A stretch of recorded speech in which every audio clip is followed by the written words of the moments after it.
Next definition है that is the definition 17 invertible operator. कहते कोई भी अपने को लीनियर ऑपरेटर है टी लीनियर ऑपरेटर है अपने को वैक्टर स्पेस वी तो वैक्टर स्पेस वी दे विच ही जा रहा है दैट इज़ अपने को इनटू मैपिंग है that is a V vector space F V vector है ओवर द फील्ड एफ है तो V vector over the field F दे विच ही जा रही है that is called the invertible. कहते उस ऑपरेटर ਨੂੰ ਆਪਾਂ ਇਨਵਰਟੀਬਲ ਆਪਰੇਟਰ ਕਦੋਂ ਕਹਾਂਗੇ ਇਫ ਐਂਡ ਓਨਲੀ ਇਫ।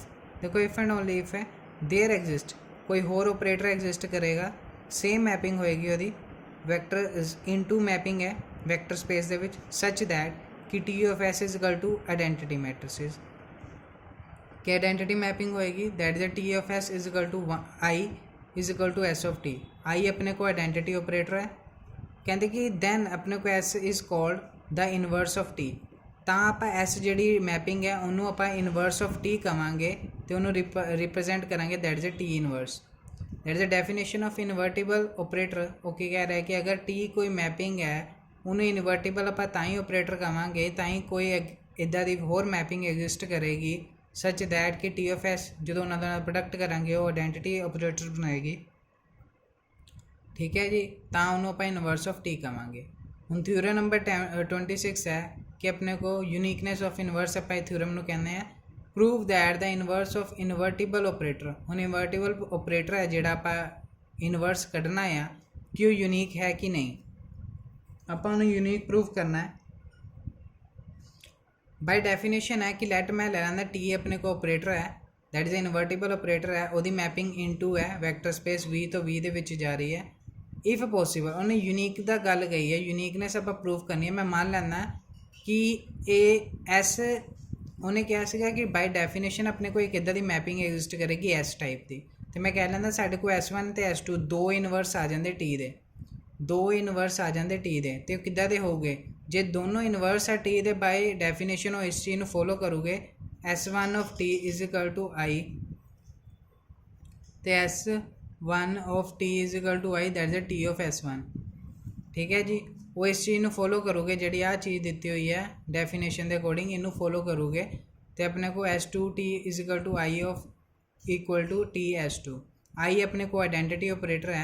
हुण S2 नू मैं लिख सकता that is identity of S1 S2। हुण आइडेंटिटी किहदे इक्वल है हुण आइडेंटिटी किहदे इक्वल है that is T of S1 दे या S1 ऑफ टी दे कोई भी ऑपरेटर लगा लो तो मैं आइडेंटिटी की थां ते S1 ऑफ टी लिख लेना दैट इज S2। हुण अपने को S1 बाहर ले लिया दैट इज अपने को S1 टी ऑफ S2 करता क्यों क्योंकि उन्होंने क्या कि टी अपने को लीनियर ऑपरेटर है तो टी अपने को इन्वर्टिबल ऑपरेटर है तो S1 टी ऑफ S2 ले लिया दैट इज अपने को एसोसिएटिव प्रॉपर्टी लगा दी फिर टी ऑफ S2 के इक्वल है दैट इज आइडेंटिटी तो वह S1 के इक्वल हो गया। इट मीनस कि S2 अपने को S1 के इक्वल हो गया। इट मीनस कि जो इन्वर्टिबल ऑपरेटर है वो अपने को की होएगा यूनीक होएगा। साढ़े को इतने थ्योरम कंप्लीट हो जाती है। थ्योरम नंबर 27 दैट इज ए कहते कि वी कोई भी वैक्टर स्पेस है वी वैक्टर स्पेस है ओवर द फील्ड एफ उत्ते मैपिंग लग रही है सेम वी दे विच ही जा रही है मैपिंग टी मैपिंग लग रही है वी वैक्टर स्पेस दे विचों V vector space that is into mapping भी कहते हैं प्रूव दैट कि टी इन्वर्टिबल है। कहते कि टी इन्वर्टिबल है प्रूव करना इफ एंड ओनली इफ। हुण कन्वर्स वाला पार्ट आ गया जी इफ एंड ओनली इफ आ गया ਇਹਦਾ कन्वर्स भी करांगे कि अगर टी अपने को 1 1 है ऑन टू है तो आप प्रूव करना टी इज़ इन्वर्टिबल अगर टी इन्वर्टिबल है तो आप प्रूव करना T is 1 1 and onto तो आप फस्ट पहले ले लेंगे कि टी अपने को की है 1 1 भी है ऑन टू भी है। आप पिछले लैक्चर के अपने टी 1 1 भी कराया हुआ टी ऑन टू की डेफिनेशन भी दसी हुई है। प्रूव की करना है टी अपने को इन्वर्टिबल है बाय डेफिनेशन। हुण अपने को एस मैपिंग लैनी सी अगर टी इन्वर्टिबल प्रूव करना है तो साढ़े को एक मैपिंग होनी चाहिए है वो वी तो वी दे विच जा रही है इस तरह की मैपिंग है तो मैं अगर कोई वाई एलीमेंट ले लेना Y element V vector space दे विच ले लेना वो मैपिंग लगा देना एस। हुण एस मैपिंग लग रही है एस मैपिंग लगा देता तो एस ऑफ वाई जोड़ा एलीमेंट होएगा वो भी वी दे विच ही होएगा ये मैं लिखना है। कहते कि S of Y is equal to X कर दिता इफ एंड ओनली इफ अगर एक्स एलीमेंट अपने को उत्ते मैपिंग लगावांगे टी दी तो वाई के बराबर होएगा ये कंडीशन आ गई जी। ਹੁਣ ਇਹੀ ਡੈਫੀਨੇਸ਼ਨ ਨੂੰ ਮੈਂ ਅੱਗੇ ਯੂਜ਼ ਕਰੂੰਗਾ। ਹੁਣ ਡੈਫੀਨੇਸ਼ਨ ਨੂੰ ਧਿਆਨ ਨਾਲ ਦੇਖਿਓ ਕਿ ਉਹ ਤੋਂ ਪਹਿਲੇ ਮੈਂ ਜਿਹੜਾ ਆਪਾਂ ਪ੍ਰੂਵ ਕੀਤਾ ਕਿ ਜਿਹੜੀ ਮੈਪਿੰਗ ਹੈ ਉਹ ਸਾਡੇ ਕੋਲ ਕੀ ਹੈ। ਪਹਿਲੇ ਤਾਂ ਇਹ ਪ੍ਰੂਵ ਕਰੋ ਕਿ ਉਹ ਜਿਹੜੀ ਮੈਪਿੰਗ ਹੈ ਉਹ ਸਾਡੇ ਕੋਲ ਵੈਲ ਡਿਫਾਈਨ ਹੈ ਕਿ ਨਹੀਂ ਹੈ। ਪਹਿਲੇ ਤਾਂ ਇਹੀ ਦੱਸਾਂਗੇ ਨਾ ਆਪਾਂ ਯੂਨੀਕ ਹੈਗੀ ਕਿ ਨਹੀਂ ਹੈਗੀ। ਹੁਣ ਦੇਖੋ ਸਿੰਸ ਪਹਿਲੇ ਆਪਾਂ ਪ੍ਰੂਵ ਕਰਨੀ ਹੈ ਕਿ ਐਸ ਆਪਣੇ ਕੋਲ ਵੈਲ ਡਿਫਾਈਨਡ ਹੈ, ਜਿਹੜੀ ਮੈਪਿੰਗ ਹੈ ਵੈਲ ਡਿਫਾਈਨ ਹੈ। ਉਹਦੇ ਲਈ ਆਪਾਂ ਕੀ ਕਰਾਂਗੇ, ਹੁਣ ਜਿਹੜੀ ਟੀ ਵਾਲੀ ਮੈਪਿੰਗ ਸੀ ਉਹ ਸਾਡੇ ਕੋਲ 1 1 ਵੀ ਹੈ, ਔਨ ਟੂ ਵੀ ਹੈ। ਇਹ ਗਿवन है ऐसा टी अपने को 1 1 भी है, ऑन टू भी है। अगर 1 1 ऑन टू है फिर देयर एग्जिस्ट अपने को कोई एक्स एलिमेंट होएगा। हूँ देखो वी मैपिंग है, हूँ कोई एक्स एलिमेंट होएगा जोड़ा वी सैट नू बिलोंग करेगा सच दैट कि कोई वाई एलिमेंट होएगा और टी ऑफ एक्स के बराबर होएगा। Y element T of X के बराबर होएगा। ये अपने को ऑन टू मैपिंग है। ऑन टू डेफिनेशन लगाई हुई है कि अगर कोई एलिमेंट एक्स है ਜਿਹੜਾ ਬਿਲੋਂਗ ਕਰ ਰਿਹਾ ਵੈਕਟਰ ਸਪੇਸ ਨੂੰ, ਤੇ ਜਦੋਂ ਮੈਪਿੰਗ ਲਗਾ ਦਾਂਗੇ ਟੀ ਆਫ ਐਕਸ ਦੀ, ਉਹ ਵਾਈ ਦੇ ਇਕੁਅਲ ਹੋ ਜਾਏਗਾ। ਫਿਰ ਦੇयर ਐਗਜ਼ਿਸਟ ਆਪਣੇ ਕੋਈ ਯੂਨੀਕ ਐਲੀਮੈਂਟ ਹੋ ਗਿਆ ਐਕਸ ਬਿਲੋਂਗ ਕਰ ਰਿਹਾ ਵੀ ਨੂੰ ਸੱਚ ਦੈਟ ਕਿ ਹੁਣ ਜਦੋਂ ਐਸ ਵਾਲੀ ਮੈਪਿੰਗ ਆ ਜਾਂਦੀ ਹੈ ਵੈਕਟਰ ਸਪੇਸ ਦੇ ਵਿੱਚ, ਕਹਿੰਦੇ ਐਸ ਵਾਲੀ ਮੈਪਿੰਗ ਆ ਜਾਂਦੀ ਹੈ, ਤੇ ਉਹ ਕੀ ਕਹਿੰਦਾ ਕਿ ਆਪਣੇ ਕੋਲ ਕੋਈ ਵਾਈ ਐਲੀਮੈਂਟ ਹੈ ਜਿਹੜਾ ਵੈਕਟਰ ਸਪੇਸ ਦੇ ਵਿੱਚ, ਤੇ ਉਹਦੇ ਵਿੱਚ ਆਪਾਂ ਐਸ ਦੀ ਮੈਪਿੰਗ ਲਗਾ ਦਿੰਦੇ ਤਾਂ ਐਕਸ ਦੇ ਬਰਾਬਰ ਹੋ ਜਾਏਗਾ।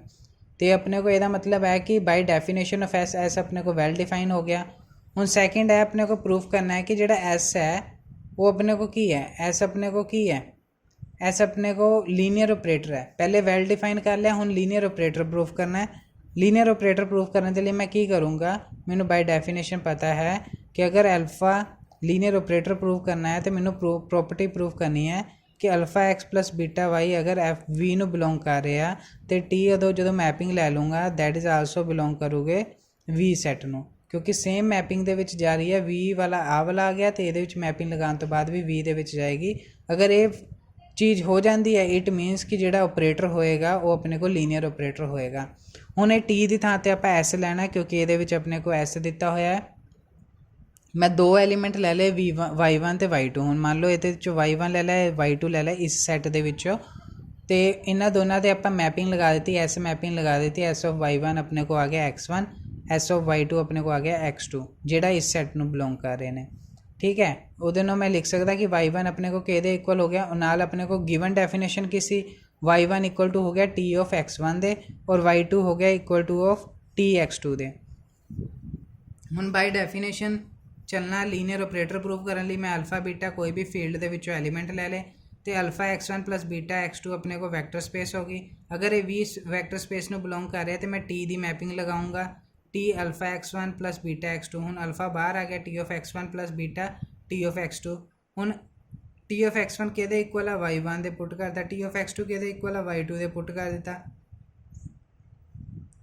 ਹੁਣ ਜਿਹੜਾ ਇਹ ਵਾਲਾ ਐਲੀਮੈਂਟ ਆ ਗਿਆ ਇਹ ਕਿਹੜੇ ਸੈੱਟ ਨੂੰ ਆ ਗਿਆ, ਇਹ ਰਾਈਟ ਹੈਂਡ ਸਾਈਡ ਵਾਲੇ ਵੀ ਸਪੇਸ ਨੂੰ ਬਿਲੋਂਗ ਕਰ ਗਿਆ। ਹੁਣ ਮੈਂ ਐਸ ਮੈਪਿੰਗ ਲਗਾ दूंगा इस एलिमेंट पे। ठीक है जी, ये अपने को एस मैपिंग लगा दूंगा तो मेरे को क्या आएगा S of alpha y1 plus beta y2। Alpha बाहर आ गया, एस ऑफ y1 अपने को x1 आ गया, एस ऑफ y2 अपने को x2 आ गया। दैट इज़ अपने को प्रूफ हो गया। इट मीन्स कि ये जी ऑपरेटर है that is a linear operator है। ਹੁਣ अपने को प्रूव करना कि अपने को वेल डिफाइंड भी होगी, लीनियर ऑपरेटर भी होगी। ਹੁਣ ਆਪਾਂ ਇਹ प्रूव करना कि S of S into T is equal to identity operator आ रहा या इक्वल टू अपने को टी ऑफ एस। ਹੁਣ देखो मैं की किया एक्स एलीमेंट वी ਦੇ ਵਿੱਚੋਂ ਲੈ ਲਿਆ ਤੇ वाई ਕਿਹਦੇ ਇਕੁਅਲ ਹੈ टी ऑफ एक्स ਦੇ, ਦੈਨ अपने को एक्स ਕਿਹਦੇ ਇਕੁਅਲ ਹੋ ਗਿਆ एस ऑफ वाई ਦੇ। ठीक है जी, ये अपने को डेफिनेशन चल गई जी आप पिछे पढ़ी कि अगर कोई एक्स एलीमेंट आप वैक्टर स्पेस के विचों लैने, वैक्टर स्पेस वी है वो एक्स एलीमेंट ले लिया, टी मैपिंग लगाई तो अपने को टी ऑफ एक्स अपने को वाई के बराबर हो जाएगा, ये भी वी दे विच चला जाएगा। तो दूसरी अपने को मैपिंग लगाई है वी कोई एक्स मतलब कोई एक्स एलीमेंट होएगा या वाई एलीमेंट होएगा। ठीक है जी, हूँ वो आप एस मैपिंग लगा दी तो एस वाई अपने को वाई एस ऑफ वाई अपने को एक्स के इक्वल हो गया दैट इज़ अपने को ए वाली ए भी मैपिंग दोनों मैपिंगा की लगा दी। हूँ S of T of X देखो, हूँ एस बाहर रह गया टी ऑफ एक्स, हूँ टी ऑफ एक्स के इक्वल है वाई दे, तो एस ऑफ वाई के इक्वल है एक्स दे, तो X into X identity of X that is equal to X, तो अपने को प्रूफ हो गया। इधे अपने को राइट हैंड साइड ले ली, right T of S of Y. हूँ देखो टी इधर रह गया, एस ऑफ वाई अपने को क्या है एक्स, टी ऑफ एक्स की आ गया अपने को वाई, तो वाई में मैं लिख सकता आइडेंटिटी ऑफ वाई। ਤੇ ਵੀ ਆਇਡੈਂਟੀਟੀ ਆਪਰੇਟਰ ਦੇ ਇਕੁਅਲ ਆ ਗਿਆ। ਇਟ ਮੀਨਸ ਕਿ ਸਾਡੇ ਕੋਲ ਅਗਰ ਆਹ ਰਿਜ਼ਲਟ ਪ੍ਰੂਵ ਹੋ ਗਿਆ ਤੇ ਜਿਹੜੀ ਮੈਪਿੰਗ ਉਹ ਇਨਵਰਟੀਬਲ ਹੋ ਜਾਏਗੀ ਤੇ ਐਸ ਟੀ ਇਨਵਰਸ ਦੇ ਇਕੁਅਲ ਹੋ ਜਾਏਗਾ ਤੇ ਸਾਡੇ ਕੋਲ ਇੱਥੇ ਥਿਊਰਮ ਹੋ ਜਾਂਦੀ ਕੰਪਲੀਟ। ਹੁਣ ਇਹਦਾ ਕੰਪਲੀਟ ਤਾਂ ਕਰਨ ਤੋਂ ਬਾਅਦ ਬਟ ਉਹਨਾਂ ਨੇ ਕਿਹਾ ਸੀ ਇਫ ਐਂਡ ਓਨਲੀ ਇਫ ਕਿਹਾ ਸੀ ਤੇ ਇਫ ਐਂਡ ਓਨਲੀ ਇਫ ਹੈ। ਇਟ ਮੀਨਸ ਕਿ ਹੁਣ ਇਹ ਪਾਰਟ ਗਿਵਨ ਹੋਏਗਾ ਤਾਂ ਆਪਾਂ ਪ੍ਰੂਵ ਕਰਨਾ ਹੈ ਕਿ ਟੀ ਆਪਣੇ ਕੋ 1 ਹੈ ਤੇ ਔਨ 2 ਹੈ। ਹੁਣ ਦੇਖੋ ਆਪਣੇ ਕੋ ਕੀ ਹੈ, ਜਿਹੜੀ ਮੈਪਿੰਗ ਉਹ ਇਨਵਰਟੀਬਲ ਦਿੱਤੀ ਹੋਈ ਹੈ, ਨਾਲ ਦੇਅਰ ਐਗਜ਼ਿਸਟ ਆਪਣੇ ਕੋ ਦੂਸਰਾ ਆਪਰੇਟਰ ਵੀ ਦਿੱਤਾ ਹੋਇਆ ਐਸ ਤੇ ਆਪਣੇ ਕੋ ਸੱਚ ਦੈਟ ਕਿ T S =i T S of tea. 1 prove ਕਰਨਾ ਆਪਾਂ ਕੀ ਕਰਾਂਗੇ, ਵੀ ਸੈੱਟ ਦੇ ਵਿੱਚੋਂ ਕੋਈ 2 ਐਲੀਮੈਂਟ ਲੈ ਲਾਂਗੇ, 2 ਐਲੀਮੈਂਟ ਲੈ ਲਏ। ਹੁਣ ਮੈਨੂੰ ਪਤਾ ਹੈ ਕਿ T of x1 T of x2 ਹੁੰਦਾ ਆ, ਇਹ ਆਪਾਂ ਗਿਵਨ ਹੁੰਦਾ ਹੈ। ਆਪਾਂ ਪ੍ਰੂਫ ਕੀ ਕਰਨਾ, ਆਪਾਂ ਪ੍ਰੂਫ ਕਰਨਾ ਕਿ x1 x2 ਦੇ ਬਰਾਬਰ ਹੈ। ਆਪਾਂ ਇਹ ਪ੍ਰੂਫ ਕਰਨਾ ਹੈ x1 x2 ਦੇ ਬਰਾਬਰ ਹੈ ਤੇ ਮੈਂ ਕੀ ਕੀਤਾ, T of x1 T of x2 ਮੈਂ ਮੈਪਿੰਗ ਲੈ ਲਈ ਔਨ ਬੋਥ ਸਾਈਡ। ਹੁਣ ਟੀ ਆਫ x1 ਆਪਣੇ ਕੋ, ਹੁਣ ਮੈਂ ਕੀ ਕੀਤਾ, ਐਸ ਆਫ ਟੀ ਆਪਣੇ ਕੋ ਇੱਦਾਂ ਲਿਖ ਲਿਆ, ਐਸ ਆਫ ਟੀ ਲਿਆ। ਹੁਣ ਐਸ ਆਫ ਟੀ ਕਿਹਦੇ ਇਕੁਅਲ ਹੈ, ਇਹ ਧਿਆਨ ਰੱਖਿਓ ਕਿ ਐਸ ਆਫ ਟੀ ਕਿਹਦੇ ਇਕੁਅਲ ਹੈ, ਦੈਟ ਇਜ਼ ਆਇਡੈਂਟੀਟੀ ਆਪਰੇਟਰ ਦੇ। ਤੇ ਮੈਂ ਐਸ ਆਫ ਟੀ ਦੀ ਥਾਂ ਤੇ ਮੈਂ ਆਇਡੈਂਟੀਟੀ ਆਪਰੇਟਰ ਲਗਾ ਦਿੱਤਾ, ਆਇਡੈਂਟੀਟੀ ਆਪਰੇਟਰ ਰਾਈਟ ਹੈਂਡ ਤੇ ਆਪਣੇ ਕੋ ਪ੍ਰੂਫ ਹੋ ਗਿਆ ਕਿ x1 x2। ਮਤਲਬ ਮੈਨੂੰ ਇਹ ਪਤਾ ਲੱਗ ਗਿਆ ਕਿ ਜਿਹੜਾ ਟੀ ਆਪਰੇਟਰ ਹੈ ਉਹ ਆਪਣੇ ਕੋ 1 ਹੋ ਗਿਆ। ਹੁਣ ਮੈਂ ਇਹ ਪ੍ਰੂਫ ਕਰਨਾ ਕਿ ਟੀ ਆਪਣੇ ਕੋ ਆਪਰੇਟਰ ਹੈ ਔਨ 2 ਹੈ ਤੇ ਉਹਦੇ ਲਈ ਮੈਂ ਕੀ ਕਰੂੰਗਾ, ਉਹਦੇ ਲਈ ਮੈਂ ਕੀ ਕਰੂੰਗਾ, ਮੇਰੇ ਕੋਲ 2 ਸੈੱਟ ਸੀਗੇ ਵੈਕਟਰ ਸਪੇਸ v ਤੇ v, ਇਹਦੇ ਵਿੱਚ ਮੈਪਿੰਗ ਜਾ ਰਹੀ ਸੀਗੀ। ਹੁਣ ਮੈਂ ਇਹਦੇ ਵਿੱਚੋਂ ਸੈੱਟ ਲਊਂਗਾ ਜੀ, ਇਸ ਵੈਕਟਰ ਸਪੇਸ ਦੇ ਵਿੱਚੋਂ ਐਲੀਮੈਂਟ ਲਊਂਗਾ ਮੈਂ y। ਹੁਣ ਇਸ ਸੈੱਟ ਦੇ ਵਿੱਚੋਂ vector space i the element ਲੈ ਲਿਆ, ਦੈਟ ਇਜ਼ ਆਪਣੇ ਕੋਲ ਠੀਕ ਹੈ। ਹੁਣ ਇਹਦੇ ਵਿੱਚ ਮੈਂ ਮੈਪਿੰਗ ਲਗਾ ਦੂੰਗਾ s। ਹੁਣ s ਆਫ y ਆਪਣੇ ਕੋਲ ਯੂਨੀਕ ਐਲੀਮੈਂਟ ਆਫ v ਹੈ। ਹੁਣ s ਆਫ y ਕਿਹਦੇ ਇਕੁਅਲ ਹੋਏਗਾ, ਜਦੋਂ ਮੈਂ s ਆਫ y ਕਰੂੰਗਾ ਉਹ x ਦੇ ਇਕੁਅਲ ਹੋਏਗਾ, ਸੋ ਦੈਟ ਕਿ ਅਗਰ ਮੈਂ x ਵੈਕਟਰ ਸਪੇਸ v ਦੇ ਵਿੱਚੋਂ ਲੈ ਆਇਆ। ਹੁਣ s ਆਫ y ਆਪਣੇ ਕੋਲ x ਦੇ ਇਕੁਅਲ ਹੈ ਤਾਂ ਮੈਂ t operator on both side ਲਗਾ ਦੂੰਗਾ ਤੇ t ਆਫ s ਆਪਣੇ ਕੋਲ ਆਇਡੈਂਟੀਟੀ ਦੇ ਇਕੁਅਲ ਹੈ ਬਾय ਦ ਡੈਫੀਨੇਸ਼ਨ ਤੇ t ਆਫ x ਤੇ ਮੇਰੇ ਕੋ ਆ ਗਿਆ ਕਿ y ਆਪਣੇ ਕੋਲ ਕਿਹਦੇ ਇਕੁਅਲ ਆ ਗਿਆ, that is t of x ਤੇ ਬਾਈ ਡੈਫੀਨੇਸ਼ਨ ਔਨ ਟੂ ਇਹੀ ਕਹਿੰਦੀ ਹੈ ਕਿ ਅਗਰ ਆਪਾਂ y ਕੋਈ ਐਲੀਮੈਂਟ ਵੈਕਟਰ ਸਪੇਸ ਦੇ ਵਿੱਚੋਂ ਲੈਂਦੇ ਆ, y ਐਲੀਮੈਂਟ ਵੈਕਟਰ ਸਪੇਸ ਦੇ ਵਿੱਚੋਂ ਲੈਂਦੇ ਆ ਤੇ t ਆਫ x ਆਪਣੇ ਕੋਲ y ਅਗਰ ਐਕਸਪ੍ਰੈਸ ਹੋ ਜਾਂਦਾ in term of t of x, that is means कि this is a onto operator है तो t अपने को ऑन टू ट्रांसफॉर्मेशन हो जाएगी तो अपने को प्रूफ हो जाएगा कि t अपने को 1 भी है एंड ऑन टू भी है। ठीक है जी। ਹੁਣ वेरी इंपॉर्टेंट थ्योरम है ਜਿਹੜੀ ਆ ਜਾਂਦੀ ਹੁੰਦੀ ਹੈ ਪੇਪਰ ਦੇ ਵਿੱਚ। ਕਹਿੰਦੇ ਲੈਟ t अपने को ऑपरेटर है v ਵੈਕਟਰ ਸਪੇਸ ਤੋਂ ਜਾ ਰਹੀ ਹੈ v ਵੈਕਟਰ मतलब इनटू मैपिंग है b इन्वर्टिबल है। ਹੁਣ ਉਹਨਾਂ ਨੇ ਦਿੱਤਾ ਹੋਇਆ ਕਿ इन्वर्टिबल भी है लीनियर भी है ऑपरेटर भी है, 2 ਚੀਜ਼ਾਂ ਦਿੱਤੀਆਂ invertible linear operator. Show that कि ਜਿਹੜੀ ਇਨਵਰਸ ਮੈਪਿੰਗ ਹੈ, ਹੁਣ ਇਹ ਮੈਪਿੰਗ ਹੈ ਇਨਵਰਸ ਮੈਪਿੰਗ ਨੂੰ ਡਿਫਾਈਨ ਦਿੱਤਾ ਹੋਇਆ ਕਿੱਦਾਂ ਕਿ y = t of x if and only if condition is that ਕਿ ਜਿਹੜਾ x ਹੈ ਉਹ ਕਿਹਦੇ ਇਕੁਅਲ ਹੈ, x ਕਿਹਦੇ ਇਕੁਅਲ ਹੈ, x = t inverse of y is also a linear transformation. ਹੁਣ ਦੇਖੋ ਇਫ ਐਂਡ ਓਨਲੀ ਇਫ ਹੈ, ਪਹਿਲੇ ਆਪਣੇ को गिवन की ਦਿੱਤੀ ਹੈ, गिवन देख लो ध्यान नाल। अपने को गिवन ਦਿੱਤੀ है कि t अपने को इन्वर्टिबल लीनियर ऑपरेटर, मैं उतों शुरू कर लेना। प्रूफ की करना है, मैं प्रूफ करना है कि x = जो t inverse of y that is a linear transformation, जो t ऑपरेटर है लीनियर ट्रांसफॉर्मेशन है, मैं ये प्रूव करना। मैं डिफाइन कर लेना पहले t इनवर्स वाले ਨੂੰ, ਉਹ ਵੀ v ਤੋਂ v स्पेस ਦੇ ਵਿੱਚ ਜਾ ਰਹੀ ਬਾਏ। ਹੁਣ डिफाइन ਇਹਨਾਂ ਨੇ ਕਿੱਦਾਂ ਕੀਤਾ ਸੀ कि t inverse of y = x है तो t inverse of y = f है इफ़ एंड ओनली इफ अगर y अपने को t ऑफ x के बराबर है तो x y बिलोंग कर रहा है वैक्टर स्पेस। ये डेफिनेशन है गिवन स्टेटमेंट के विच ही दी है, मैं सेम उसी तरह का उतार ली। हुण फर्स्ट है अगर किसी भी मैपिंग में आप लीनियर ट्रांसफॉर्मेशन प्रूव करना, पहले ये चैक करना है कि जिहड़ी मैपिंग है वो वैल डिफाइन है कि नहीं है। हुण पहले मैं वैल डिफाइन चैक करूँगा। मैं की कर लिया, वैक्टर स्पेस के विचों कोई एलीमेंट ले लिया, ठीक है, देयर एग्जिस्ट, अगर वैक्टर स्पेस के विचों एलीमेंट ले लिया, देयर एग्जिस्ट कि एक यूनीक एलीमेंट वैक्टर स्पेस के विच होएगा सच दैट कि y = t of x। वही चीज़ है अगर v वैक्टर स्पेस ने मैपिंग जा रही है अपने को, केड़ी मैपिंग जा रही है, t of x जा रही है। अगर कह रहा है कि अगर y अपने को वैक्टर स्पेस है, y अपने को वैक्टर स्पेस v ਨੂੰ बिलोंग कर रहा है तो कोई x यूनीक एलीमेंट होएगा वैक्टर स्पेस v ਦੇ ਵਿੱਚ कि ਉਹਦੇ ਵਿੱਚ t ऑफ मैपिंग लगाऊंगा तो y इक्वल हो जाएगा t of x ਦੇ। ठीक है जी। ये उन्होंने क्या कि यूनीक एलीमेंट एग्जिस्ट करेगा, कोई x element unit vector space ਦੇ ਵਿੱਚ एग्जिस्ट करेगा। कहते देयर एग्जिस्ट अपने को अगर एक्स एलीमेंट बिलोंग करके वाई, तो सच दैट कि हम देखो अगर Y is equal to T of X है, तो मैं जो एक एक्स कटूँगा दैट इज ए टी उधर जाके इनवर्स हो जाएगा, दैट इज ए वाई। तो एक्स अपने को की हो गया, that is a T inverse of Y element of X. ਇਹਦਾ मतलब है कि टी इनवर्स एक वैल डिफाइन ऑपरेटर हैगा आ।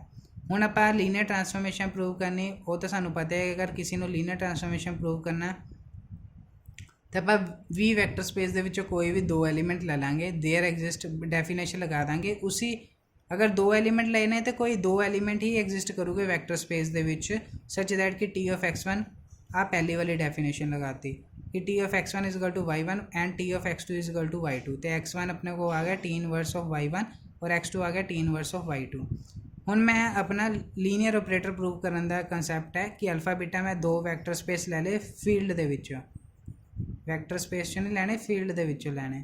ਅਲਫਾ ਬੀਟਾ ਆਪਾਂ ਫੀਲਡ ਦੇ ਵਿੱਚੋਂ ਲੈ ਲਏ, x1 x2 ਆਪਾਂ ਦੋ ਐਲੀਮੈਂਟ ਵੈਕਟਰ ਸਪੇਸ 'ਚੋਂ ਲੈ ਲਏ, ਤੇ ਅਲਫਾ x1 ਪਲੱਸ ਬੀਟਾ x2 ਵੀ ਆਪਣੇ को ਵੈਕਟਰ ਸਪੇਸ 'ਚੋਂ ਆਣੇ। ਕਿਉਂ? ਕਿਉਂਕਿ vector space is vector space ਆਪਾਂ ਕਦੋਂ ਹੁੰਦੀ ਆ, ਅੰਡਰ ਦਾ ਆਪਣੇ को एडिशन एंड स्केलर मल्टीप्लिकेशन।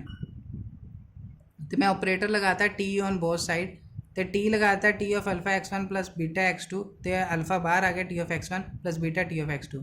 हूँ टी ऑफ x1 y1 के बराबर है, टी ऑफ x2 y2 के बराबर है। फिर तो मैं टी इनवर्स ऑपरेटर लगाता, तो T inverse of alpha y1 plus beta y2 है, वो कहते इक्वल हो गया alpha x1 plus beta x2। तो x1 मैं लिख सकता T inverse of y1, x2 लिख सकता टी इनवर्स ऑफ y2, तो टी इनवर्स अपने को एक लीनियर ट्रांसफॉर्मेशन है इतने प्रूफ हो जाती, तो थ्योरम साढ़े को इतने कंप्लीट हो जाती है। कोई ज़्यादा औखी नहीं है, 1 बाय 1 आप करांगे, ठीक है। हम थ्योरम नंबर 21 तुहाडे को अपने आप हो जाएगी, कोई ज़्यादा नहीं है, वो भी 1 1 तो ऑन टू ऑपरेटर ही है। फिर उस तो बाद थोड़ा जिहा कंसैप्ट है।